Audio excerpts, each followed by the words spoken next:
آغاز میں سب سے پہلے آپ کو بتائیں شدید بارشوں کے باعث پی ڈی ایم اے نے ممکنہ سیلاب کا الرٹ جاری کر دیا۔ 24 سے 48 گھنٹوں میں مزید بارشوں کی پیش گوئی۔ پنجاب، سندھ اور خیبر پختونخوا میں سیلابی صورتحال کا خدشہ۔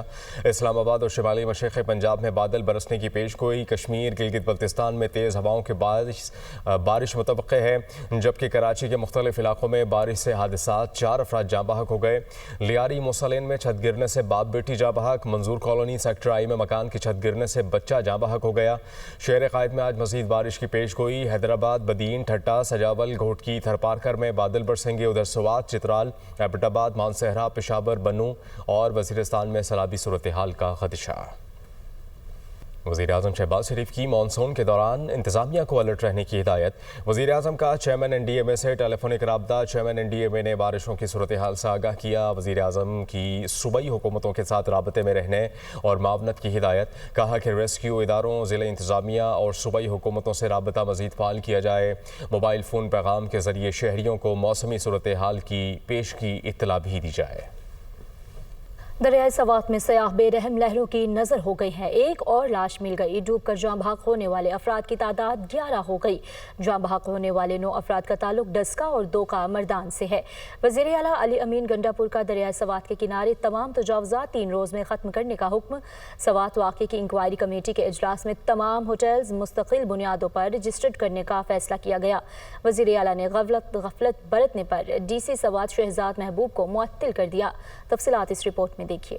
سانحہ سوات ایک اور لاش مل گئی۔ دریائے سوات میں لاپتہ ہونے والی ایک اور بچی کی لاش مالاکنڈ سے ملی۔ 8 سالہ بچی کا تعلق ڈسکا سے ہے۔ ڈسکا سے 3 خاندانوں کے 21 افراد سوات تفریح کے لیے گئے تھے۔ 11 افراد ہوٹل پر ناشتہ کر رہے تھے، جبکہ سیلفیاں بنانے کے دوران اچانک سیلابی ریلا آنے سے ڈوب گئے۔ جاں بحق ہونے والوں میں 7 سالہ محمد ایان، 47 سالہ روبینہ، 18 سالہ اجوا، 21 سالہ تزمین، 17 سالہ شرمین، 15 سالہ آئمہ، 18 سالہ میرب، 13 سالہ مشال شامل ہے۔ ڈسکا سے تعلق رکھنے والے افراد کی نماز جنازہ بھی ادا کر دی گئی۔ شہریوں نے کثیر تعداد میں شرکت کی۔ ہر آنکھ اشک بار تھی۔ مردان کے رہائشی 2 افراد کی نماز جنازہ بھی ادا کر دی گئی۔ پی حکومت نے سانحہ سوات میں جاں بحق افراد کے ورثاء کے لیے فی کس 15 لاکھ روپے امداد کا اعلان کیا۔ وزیر اعلیٰ علی امین گنڈاپور نے دریائے سوات کے کنارے تمام تجاوزات 3 روز میں ختم کرنے کا حکم دیا۔ سوات واقعے کی انکوائری کمیٹی کے اجلاس میں تمام ہوٹلز مستقل بنیادوں پر رجسٹرڈ کرنے کا فیصلہ کیا گیا۔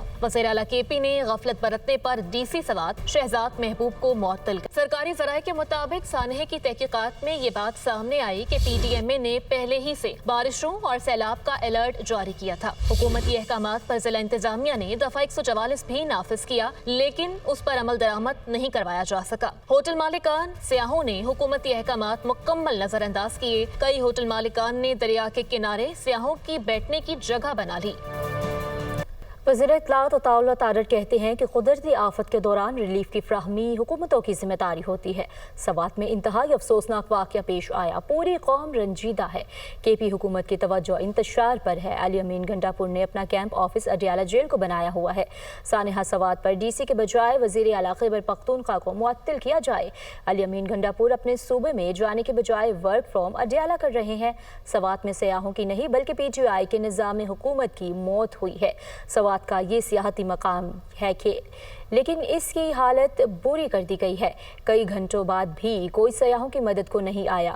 اگر لوگوں کو بچانا آپ کا کام نہیں تو پی ڈی ایم اے کے نام پر ٹیکس لینا بند کریں۔ ملک کی ٹی وی سکرینز دکھاتی رہیں کہ وہ کس طرح بلک کے اپنی زندگی بچانے کے لیے چیخو پکار کر رہے تھے۔ تو 12 سال میں آپ ریسکیو سروسز نہیں بنا سکے، آپ اکوپمنٹ نہیں لے سکے۔ وزیر اعلیٰ کہہ رہا ہے کہ خیمے دینا، میں وہاں جا کے بیٹھ جاؤں، میں خیمے دوں، یہ میرا کام نہیں ہے۔ آپ کا کام ہے کہ آپ ہمیں آج کلیئرلی بتا دیں۔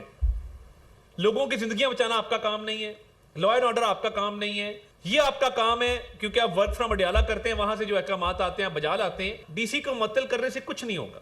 آپ اپنے پورے نظام کو معطل کریں، ایک ڈی سی کے معطل کرنے سے کیا ہوگا؟ میں سمجھتا ہوں کہ یہ ان ٹورسٹ کی موت نہیں ہوئی، یہ تحریک انصاف کے نظام کی موت ہوئی ہے کہ وہ بیچارے اپنی زندگی کے لیے دہائیاں دیتے رہے، مگر 8 گھنٹے گزرنے کے بعد بھی کوئی ان کی ریسکیو کو نہ آیا۔ آپ کہہ دیں کہ ہم یہ آئندہ خیبر پختونخوا کی عوام سے یہ ٹیکس نہیں لیں گے جو ڈیزاسٹر مینجمنٹ کی اور ایمرجنسی ریلیف سروسز کی مد میں ہم لیتے ہیں.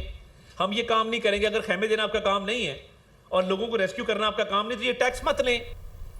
دریا سوات میں ارلی فلڈ وارننگ سسٹم نصب نہ ہونے کا انکشاف. ذرائع کے مطابق 2010 سے ارلی فلڈ وارننگ سسٹم دیا گیا ہے لیکن یہ تاحال نصب نہیں کیا گیا. کیوں نصب نہیں کیا گیا, کیا وجوہات ہے؟ ذیشان کاکاخیل پشاور سے ہمیں جوائن کرے. ذیشان, اپڈیٹ کیجیے گا. یہ انکشاف ہوا ہے کہ وہاں پر ارلی فلڈ وارننگ جو سسٹم ہے وہ نصب نہیں ہے. 2010 سے خیبر پختونخوا حکومت نے متعلقہ اداروں کو یہ سسٹم دیا ہے لیکن تاحال اسے نصب نہیں کیا جا سکا. یہی وجہ ہے کہ گزشتہ روز جو ہے قیمتی جانوں کا ضیاع جو ہے وہ ہوا ہے اور جو ذرائع ہے اس کے مطابق اگر یہ سسٹم نصب کیا جاتا تو یہ نقصان جو ہے نہیں ہوتا. یہ جو سسٹم ہے یہ اب بتایا جا رہا ہے کہ دفاتر میں غیر فعال پڑا ہے اور متعلقہ حکام کی غفلت کے باعث جو ہے وہ اسے نصب نہیں کیا گیا ہے. جو ذرائع ہے اس کے مطابق 15 سال ہو گئے, یعنی 2010 میں اس سسٹم کو حکومت نے متعلقہ اداروں کو کے حوالے کیا ہے کہ اسے نصب کیا جائے اور جو ذرائع ہے اس کے مطابق اس سسٹم کی مدد سے جو ہے وہ سیلاب کے آنے کا پہلے سے ہی اندازہ ہو جاتا ہے اور پھر جو پیشی اقدامات ہے وہ اٹھا لیے جاتے ہیں. لیکن دریا سوات پر کسی بھی مقام پر یہ سسٹم نصب نہیں ہے. یہی وجہ ہے کہ یہ قیمتی جانوں کا ضیاع ہوا اور مستقبل میں بھی اگر یہ سسٹم نہ کیا گیا تو اس طرح کے خدا نخواستہ ناخوشگوار واقعات سامنے آتے رہیں گے. اس کا حوالے سے جب ہم نے حکومتی حکام سے رابطہ کیا تو انہوں نے بھی تصدیق کی اور یہی کہا کہ یہ سسٹم نصب نہیں ہے, جس میں محکمہ ایریگیشن, ریسکیو, اس طرح ضلعی انتظامیہ اور دیگر متعلقہ افراد کی غفلت ہے کہ یہ سسٹم تاحال نصب نہیں کیا گیا ہے. لیکن ان کے مطابق اب کوشش کی جائے گی اور اس سسٹم کو جو ہے نصب کر دیا جائے گا. بہت شکریہ اپڈیٹ کے لیے ذیشان. آگے بڑھیں گے. شمالی وزیرستان کے علاقے میر علی میں دہشت گردوں کا فورسز کے قافلے پر حملہ. 13 جوان وطن پر قربان. جوابی کارروائی میں 14 خوارج بھی جہنم واصل ہو گئے. شمالی وزیرستان کے علاقے میر علی میں دہشت گردوں کے حملے میں 13 جوان شہید. جوابی کارروائی میں 14 خوارج جہنم واصل. ISPR کے مطابق بھارت کی سرپرستی میں کام کرنے والے دہشت گرد گروہ فتنۃ الخوارج نے میر علی میں سیکیورٹی فورسز کے قافلے پر ایک بزدلانہ حملہ کیا. خودکش حملہ آور نے بارود سے بھری گاڑی سیکیورٹی فورسز کے قافلے سے ٹکرانے کی کوشش کی. تاہم اگلی گاڑی میں موجود جوانوں نے بروقت کارروائی کرتے ہوئے حملے کو ناکام بنانے کی کوشش کی. حملہ آور کی ناکامی کے بعد خوارج نے بارودی گاڑی فورسز کی دوسری گاڑی سے ٹکرا دی. خودکش حملے میں 2 بچوں اور خاتون سمیت 3 شہری بھی شدید زخمی ہوئے. ISPR کے مطابق حملے میں صوبیدار زاہد اقبال, حوالدار سہراب خان, حوالدار میاں یوسف, نائک خطاب شاہ, لانس نائک اسماعیل, سپاہی روہیل محمد رمضان, نواب, زبیر احمد, محمد سخی, ہاشم عباسی, مدثر اعجاز اور سپاہی منظر علی نے جام شہادت نوش کیا. واقعے کے بعد سیکیورٹی فورسز کا علاقے میں کلیئرنس آپریشن جاری ہے. ترجمان پاک فوج کے مطابق بزدلانہ حملے کے ذمہ دار عناصر کو انصاف کے کٹہرے میں لایا جائے گا. سیکیورٹی فورسز قوم کے شانہ بشانہ بھارتی سرپرستی میں ہونے والی دہشت گردی کو جڑ سے ختم کرنے کے لیے پرعزم ہے. اعلامیے میں کہا گیا ہے کہ ہمارے بہادر جوانوں اور بے گناہ شہریوں کی قربانیاں ملک کے تحفظ کے لیے ہمارے غیر متزلزل عزم کی عکاسی کرتی ہیں. ہم ہر قیمت پر مادر وطن کا دفاع جاری رکھیں گے. پوری قوم دہشت گردی کے خلاف متحد ہے. خطے میں دہشت گردی کے اصل چہرے کو دنیا کے سامنے بے نقاب کیا جائے گا. فیلڈ مارشل سید عاصم منیر کا عزم. کہا کسی بھی بے گناہ پاکستانی کے خون کا حساب ضرور لیا جائے گا. تفصیل اس رپورٹ میں. فیلڈ مارشل سید عاصم منیر کا کور ہیڈ کوارٹر پشاور کا دورہ. انسداد دہشت گردی آپریشنز, موجودہ سیکیورٹی صورتحال پر بریفنگ. بنو گیرجن میں دہشت گرد حملے کے شہدا کی نماز جنازہ میں شرکت. CMH بنو میں زیر علاج زخمی جوانوں کی عیادت کی. ISPR کے مطابق فیلڈ مارشل نے مادر وطن کے دفاع میں جان قربان کرنے والے شہدا کو زبردست خراج عقیدت پیش کیا اور بھارتی سرپرستی میں کام کرنے والے فتنہ خوارج کے خلاف سیکیورٹی فورسز کی جرت اور بہادری کو سراہا. کہا پاکستان سے دہشت گردی کے ہر شکل و صورت کے مکمل خاتمے تک ہماری جدوجہد جاری رہے گی. دہشت گردی میں ملوث ہر سہولت کاروں, مددگاروں اور مجرموں کو قانون کے کٹہرے میں لایا جائے گا, چاہے وہ کوئی بھی ہو اور کہیں بھی ہو. ملک کے استحکام کو نقصان پہنچانے کی ہر کوشش کا فوری اور سخت جواب دیا جائے گا. فیلڈ مارشل نے خیبر پختونخوا پولیس سمیت سول قانون نافذ کرنے والے اداروں کی صلاحیت بڑھانے کی ضرورت پر زور دیا اور ہدایت کی کہ متعلقہ سرکاری ادارے اس ضمن میں فوری اقدامات کریں۔ پاک فوج قانون نافذ کرنے والے اداروں کی تربیت اور استعداد میں اضافے کے لیے ہر ممکن تعاون جاری رکھے گی۔ مارشل سردار منیر کہتے ہیں کہ ہمارا دشمن بھارت مطابقانہ اور جارحانہ رویے کا مسلسل مظاہرہ کر رہا ہے۔ بھارت اپنی فوجی طاقت اور جعلی اسٹریٹجک اہمیت سے سیاسی فوائد حاصل کرنا چاہتا ہے۔ دہشت گردی کے خلاف کارروائی کے بہانے 2 بار پاکستان پر بلا وجہ حملے کیے۔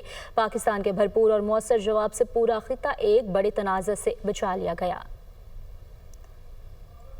In recent years, under the pretext of counter-terrorism, India's political leadership, marked by a troubling absence of strategic foresight, has twice undertaken acts of unprovoked aggression against Pakistan. On both occasions, their recklessness was met with Pakistan's resolute response. Pakistan, despite grave provocations, acted with restraint and maturity, and demonstrated its commitment to regional peace and stability.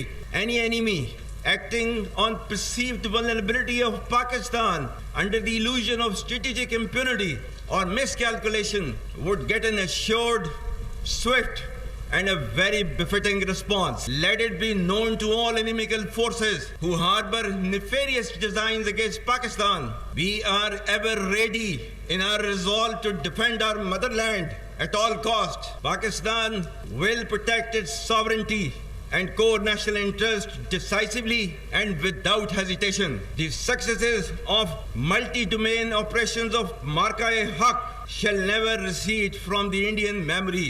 India deliberately creates strategic distractions whenever Pakistan is close to decisively turning the tide against terrorism. Our adversities have only made us emerge stronger.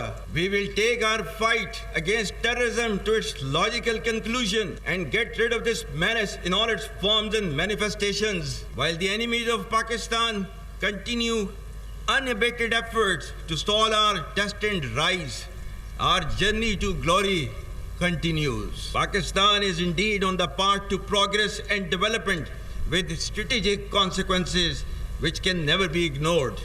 On such occasions, we can never miss to mention about the great sacrifices of our Kashmiri brethren in Indian illegally occupied Jammu and Kashmir. We stand firm with the Kashmiri people for their right of self-determination, for the resolution of the internationally recognized long-standing dispute in accordance with the United Nations Security Council resolutions and the aspirations of the people of Kashmir. The world must realize that without a just and peaceful resolution to the Kashmir issue, regional peace will forever remain elusive with perpetual danger of conflict in South Asia. Pakistan will always continue to provide political, diplomatic and moral support to the valiant people of Indian illegally occupied Jammu and Kashmir.